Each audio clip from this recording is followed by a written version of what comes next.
कान में पड़ी आवाज सुनाई नहीं दे रही थी।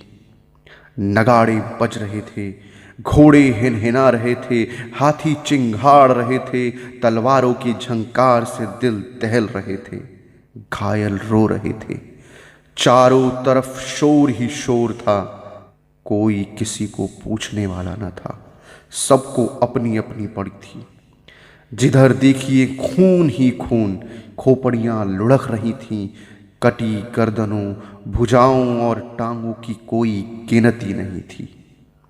चारों ओर बस लाशें ही लाशें थीं, जमीन पर पड़ी और खून में लथपथ लाशें। अचानक विजय की दुदुम्बी बज उठी। सम्राट अशोक की जय जयकार होने लगी। अशोक ने कलिंग पर चढ़ाई कर उसे जीत लिया था, परंतु कितनी महंगी पड़ी थी यह जीत। लगभग 1 लाख लोग मारे गए और 1,50,000 बंदी बनाए गए थे। अशोक ने युद्ध में मारे गए सिपाहियों को देखा, रोती बिलखती स्त्रियों और बच्चों को देखा। उनका हृदय द्रवित हो उठा। उन्होंने निर्णय लिया कि अब मैं कभी तलवार ना उठाऊंगा। उन्होंने लोगों के मन को प्रेम से जीता। यह हृदय द्वारा हृदय की जीत थी। यह विजय स्थायी थी। यह प्रेम और शांति की नीति थी। प्रेम के द्वारा उसने इतने बड़े राष्ट्र को एक सूत्र में बांध दिया था। इस नीति ने भारत को विश्व में बहुत ऊंचा स्थान दिलाया। इसी कारण अशोक को अशोक महान कहा जाता है। अशोक प्रजा को अपनी संतान के समान समझने लगे। वह दीन दुखियों, वृद्धों और दिव्यांगों का ध्यान रखते और सभी से प्रेम पूर्ण व्यवहार करते थे। वह पशुओं पर दया करते थे। राज्य के अधिकारियों को उनके आदेश थे कि प्रजा की सुरक्षा का सदैव ध्यान रखें और अपने कर्तव्यों का निष्ठा से पालन करें। अशोक बौद्ध थे, परंतु वह सभी धर्मों का आदर करते थे। वह सदाचार की शिक्षा देते थे।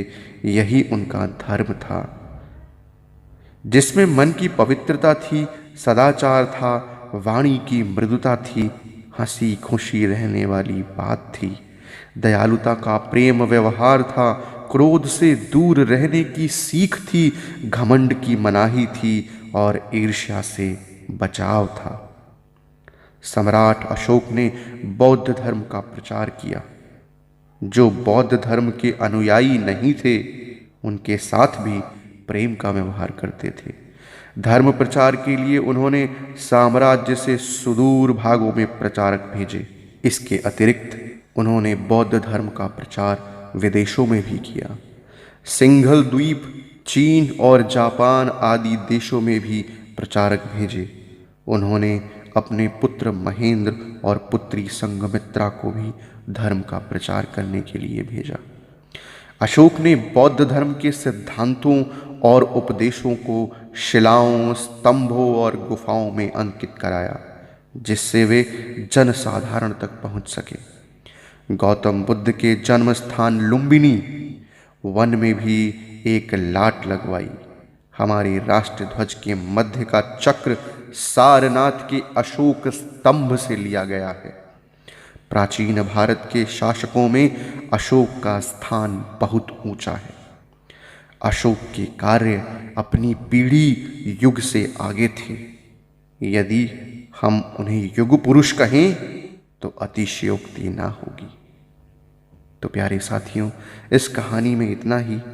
यदि आपको हमारी कहानी अच्छी लगी तो आप हमारे चैनल को सब्सक्राइब कीजिए, वीडियोस को लाइक कीजिए और शेयर कीजिए, ताकि यह ज्ञान भरी कहानियाँ प्रत्येक हिंदुस्तानी, प्रत्येक भारतीय के कानों में पड़ें।